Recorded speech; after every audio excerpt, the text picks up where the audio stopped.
Oke, balik lagi ke videonya Rupa Lesti. Assalamualaikum semuanya, apa kabar? Minal faizin, mohon maaf lahir batin. Ya nggak semuanya lebaran di tahun ini bisa ngumpul bareng keluarga, terutama aku. Ya aku hanya berdua bareng suami di apartemen lebarannya. Tapi insya Allah tidak mengurangi esensi dari lebaran ataupun Idul Fitri. Sebenarnya ngomong kayak tadi cuman nguat-nguatin diri sendiri aja. Nah, di video kali ini aku mau bahas apa?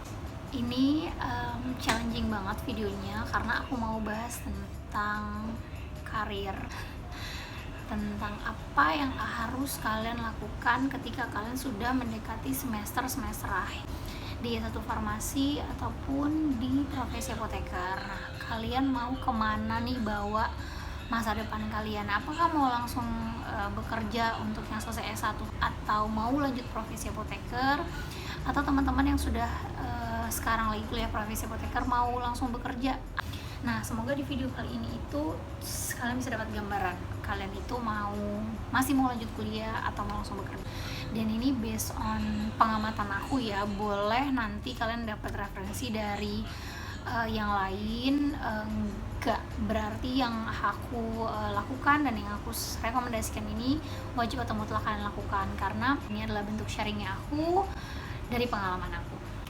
Bingung pasti kan kalau ditanya terus ntar mau kerja di mana, terus setelah kuliah mau ngapain?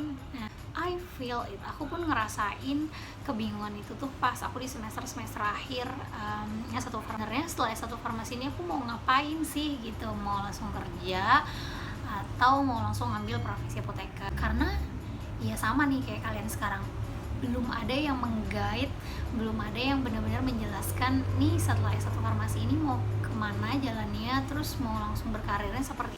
Aku pun sama bingungnya. Dulu waktu aku S1 aku bener-bener bahkan tidak tahu nanti itu setelah S1 aku harus kerja atau aku lanjut profesi apoteker. Saran aku untuk kalian yang sekarang lagi S1 farmasi dan profesi apoteker, benar-benar sudah harus tahu setelah kalian S1 farmasi ataupun setelah profesi apoteker kalian itu mau kemana. Karena kalau sampai ada spare waktu yang kosong, artinya kalian membuang-buang waktu, dan membuang-buang waktu itu artinya kalian sudah menghilangkan banyak kesempatan yang padahal mungkin sebenarnya bisa kalian dapatkan. Nah, sharing dulu pengalaman aku waktu S1 farmasi semester akhir setelah proses skripsi itu kan, sambil menunggu yudisium, kemudian menunggu. Aku masih bingung, aku itu mau profesi apoteker atau mau S2 atau mau langsung bekerja.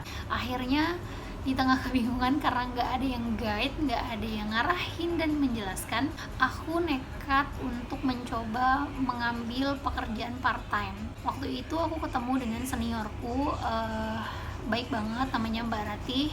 Halo Mbak Rati, kalau misalnya nonton video pasti masih ingat banget sama aku. Aku menerima part time untuk menjadi asisten apoteker pendamping di sebuah rumah sakit. Nah, di situ aku kerjanya satu hari 8 jam.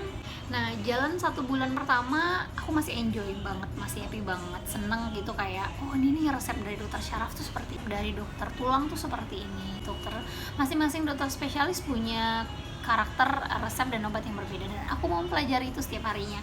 Capek-capekan kuliah belajar satu farmasi yang nggak pernahnya langsung membuat obat untuk dikasih ke pasien, terus aku yang bikin obatnya, aku yang kasih sampai pasiennya udah sembuh, pas pulang pamitan dengan muka sesuatu yang valuable gitu ya.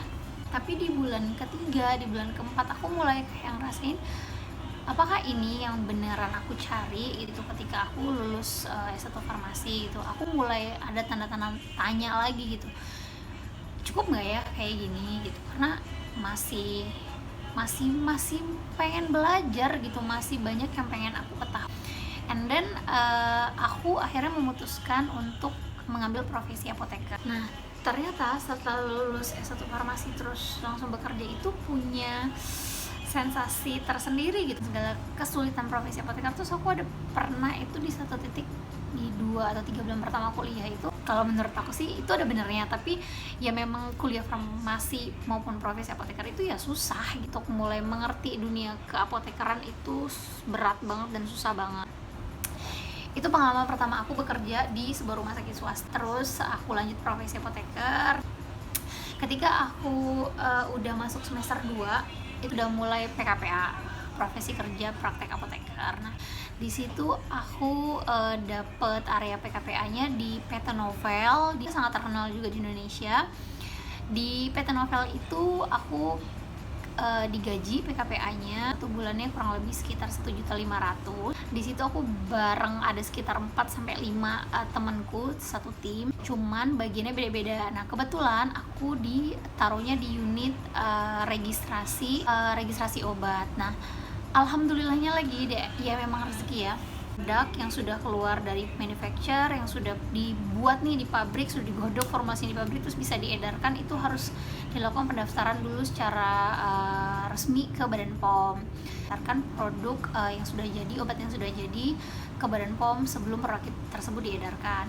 Itu di PT Novel ini ternyata ada 2 bagian di dalamnya itu. Jadi ada unit registrasi, ada juga unit business development. Jadi business development-nya lebih ke NPD, pengembangan new product development. Aku PKPA itu ada 2 bagian pekerjaan yang aku pelajari di PT Novel. Jadi lumayan dapat gambaran ketika PKPA itu, oh nanti nih gue kalau bekerja di perusahaan farmasi bisa di bagian registrasi, bisa di bagian itu mulai kebuka tuh, mulai dapat gambaran. Itu aku selesai PKPA di hari terakhir, aku itu dapat email dari tim HRD-nya Novel untuk menawarkan aku pekerjaan di PT Novel. Jadi itu adalah penawaran pekerjaanku pertama. Jadi orang kalau nggak salah sih aku tuh SPV registrasi di PT Novel, bagian untuk registrasi produk ke luar negeri. Cuman karena waktu itu masih suasana PKPA, aku tuh masih belum kebayang tentang pekerjaan. Nah ini bilang akan ada kesempatan-kesempatan yang hilang ketika kita tidak dapat whole gambaran nih kuliah ini tuh sebenarnya N-nya tujuannya itu. Aku nggak memberi respon guys ke tawaran dari PT Novel itu. Intinya apa? Aku menghilangkan kesempatan, dan jangan sampai kalian mengalami ini. Mengabaikanlah si email PT Novel ini. Aku malah fokus waktu itu menyelesaikan laporan PKPA. Plus aku fokus menyelesaikan laporan akhir untuk sidang apoteker. Nah, aku mulai ngerasa kayak, wah aku udah miss satu lowongan pekerjaan dan gak mau miss lagi gitu. Akhirnya aku mulai bikin CV. Jadi edit value dari diri kalian untuk si HRD di masing-masing perusahaan yang kalian apply. Nah, aku tuh ingat banget dalam 1 hari aku itu bisa mengirimkan CV sampai 50 sampai 60 CV ke berbagai perusahaan.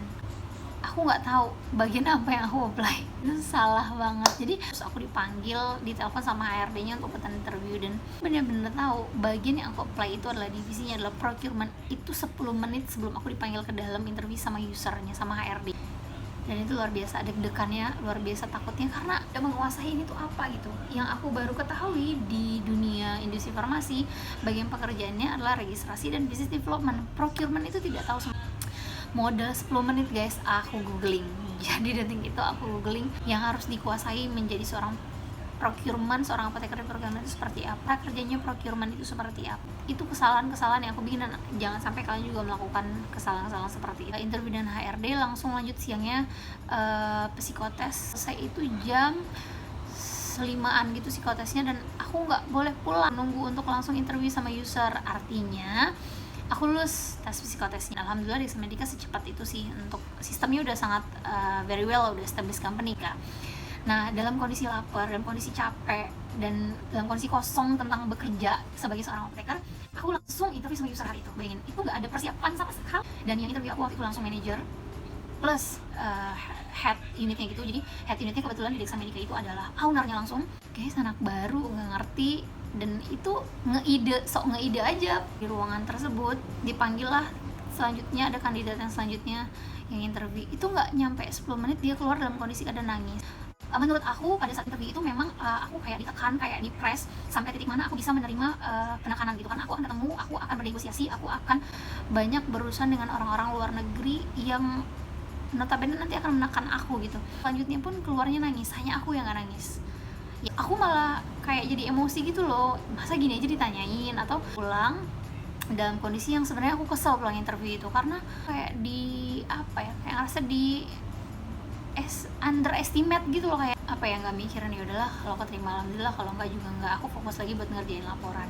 Guys, cuman nunggu 2 hari aku dinyatakan lulus, kemudian aku dikasih offering gaji pertamanya sekiannya ini, benefit dan fasilitasnya ini. Jadi itu speechless sih, jadi kayak wow gitu, ini interview pertamaku, kemudian ini perusahaan pertamaku, dan I'm so happy gitu.